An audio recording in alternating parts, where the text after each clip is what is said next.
Mi nombre es René Alexander Garcia. Todos me llaman Alex. My name is Carly.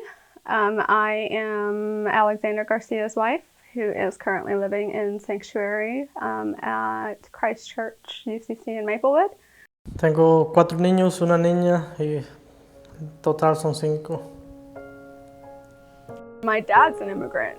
He came from Guadalajara, Mexico. I grew up with them going through the paperwork. Then in 2010, he became a citizen. So, I mean, I was led to believe that, it was fairly easy. But that's not the case with everyone. Some policies are so outdated that it affects good people like Alex. Estaba en Pueblo Bluff. Estaba trabajando cuando me hablaron y tienes que venir, me dijo Carly. Yo, chingados. Telling Alex what the letter said was probably the hardest that I had to do. Because I was about to tell, the most amazing man that my country is sending him away. La carta que tenía que salir 2 semanas para salir del país. No, 2 semanas no puede hacer nada para ni preparar las cosas. No, nada. Carly and Alex were facing deportation. I had already talked to her attorney, their attorney, Nicole Cortez at the MICA Project. And Nicole had said, I don't know what else to do here. We're at all the sort of ends of the rope, legally speaking, at that time. Is there something that can be gained for this family through community organizing? So she introduced me to Sarah John at IFLA. And Sarah, she's a wonderful person.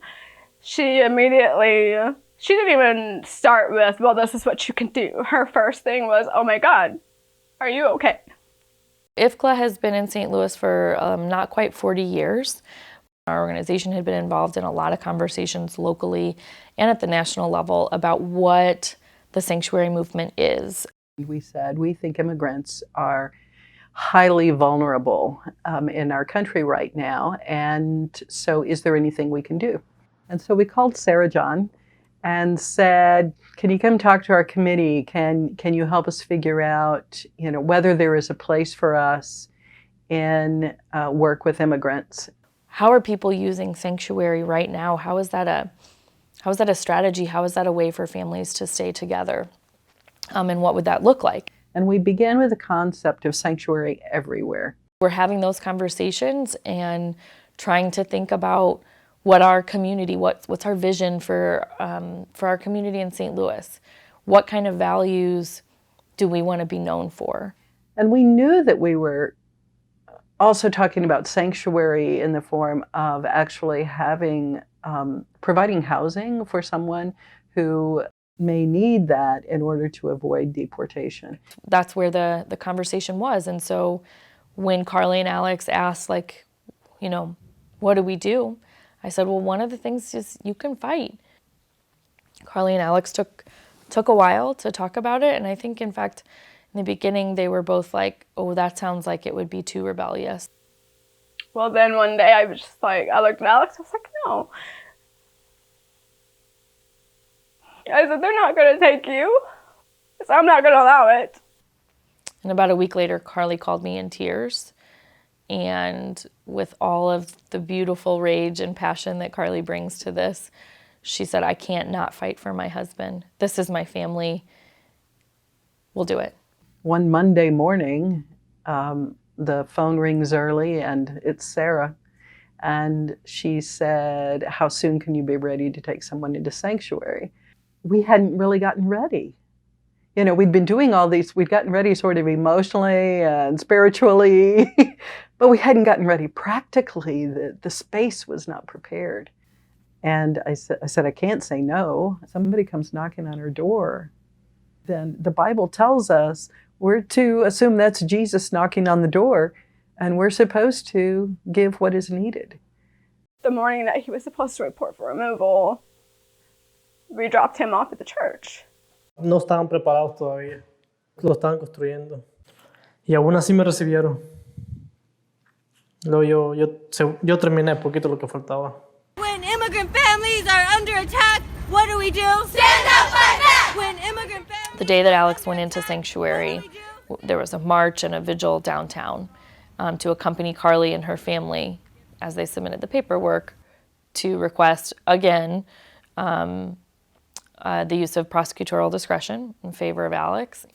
And then I went up to the ICE office in St. Louis, and oh, that woman was so hateful. You know, this woman looked at me and the kids and was like, I don't care. He's a fugitive, I don't care. When Carly came out and we heard the bad news that ICE hadn't even accepted the papers to file, we were all angry and crying and heartbroken. It's wrong that our government can say to Carly that she doesn't matter, and that her family doesn't matter, to her face. That's unacceptable. As I look back now, you know, I realize everything I didn't know. I realize how terrified they must have been to be entrusting their lives to this white congregation way off in St. Louis somewhere. So to bring him here,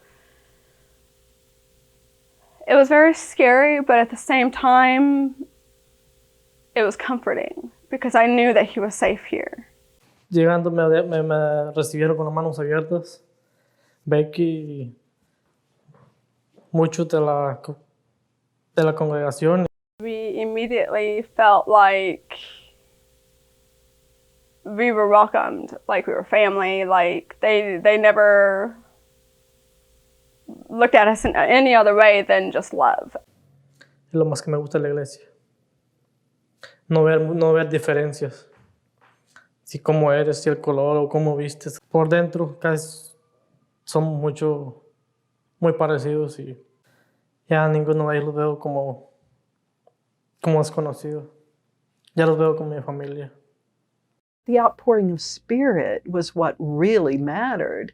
People just come out of the woodwork wanting to support Alex and his family. There was a day that I asked we needed a bed.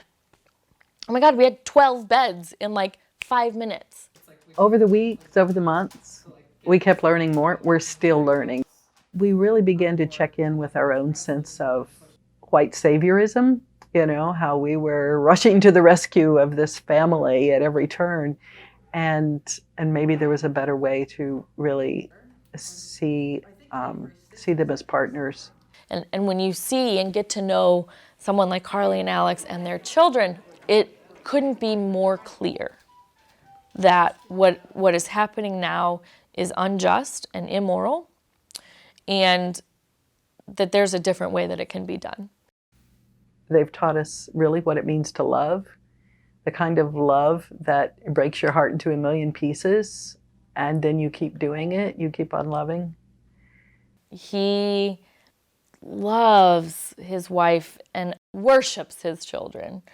And for him to sit with the thought that could be taken away from him was devastating. La verdad, de irme yo para Honduras, la verdad no. Pienso en mis niños y gracias a ellos pues, tengo que seguir luchando. Living in sanctuary is nearly devoid of dignity because it is a kind of prison. He's been living in the church building for over a year. And that's, while it does help him to still be able to see his family on a regular basis, he is separated from them. Estar separado de la familia, no poderlos ver, no poderlos ayudar. Cuando me necesitan, no llevarlos a la escuela. Todo el año no ha sido fácil. This summer has been the roughest summer that we've ever had. We've been coming up to St. Louis instead of going to the river. And fishing. Every day I always have hard time sleeping and I can't stop thinking about him. It's hard to feel hope when, you know, the love of your life is literally sitting in a church basement and you're going home every weekend without him. We have in this past year had the anger and felt that anger and been consumed by it and allowed ourselves to go through that. And then every time we have to like claw ourselves out and say, and so that's why I have to keep going, because this is so wrong. Ultimately, our goal is to change the policies and laws that make injustice a reality. So it's an uphill battle from the get-go because the people in power don't want to pay attention to small voices. From day one, we made contact with Senator McCaskill's office, trying to ask for her support. And we cast a broader net and said, okay, how about also Senator Blunt? How about also the representatives here in St. Louis where Alex is currently living and those from Poplar Bluff? And one day, one of the best days in my memory, there was a knock at the door and I went to see who it was, and it was the mayor of Maplewood. And so we got to have a good conversation with the mayor of our own city, who was expressing tremendous support for what we were doing and saying that the city council was behind us all the way. We just kept asking, and you keep saying, who will care enough? When will you pay attention enough? And so I think finally, Lacey Clay, we got him, and he came. He is the first and only of our federal representatives, federal congresspeople, that have come to Christchurch and sat with Alex. And that's sort of what led us into, okay, we can't wait another year for folks to pay attention. We have to go get their attention. So we went to the top, and Carly, Nicole, and I went to Washington, D.C.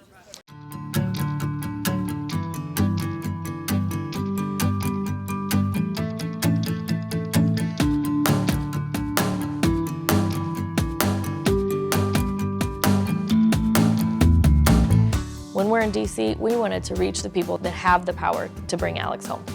It was powerful, actually.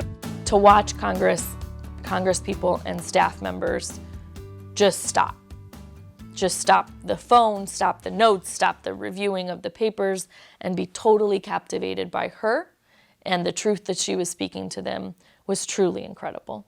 Sitting with staffers who had no idea what we're talking about and don't have any like tangible concept of what this is, they can see it. They can see it in the brokenness that here's a wife fighting for her husband and she only gets him on video. I felt like I accomplished being heard. Now, as far as changing their minds, I mean, that's up in the air. But I know they heard me. We have a lot of work ahead of us. We still don't have enough power.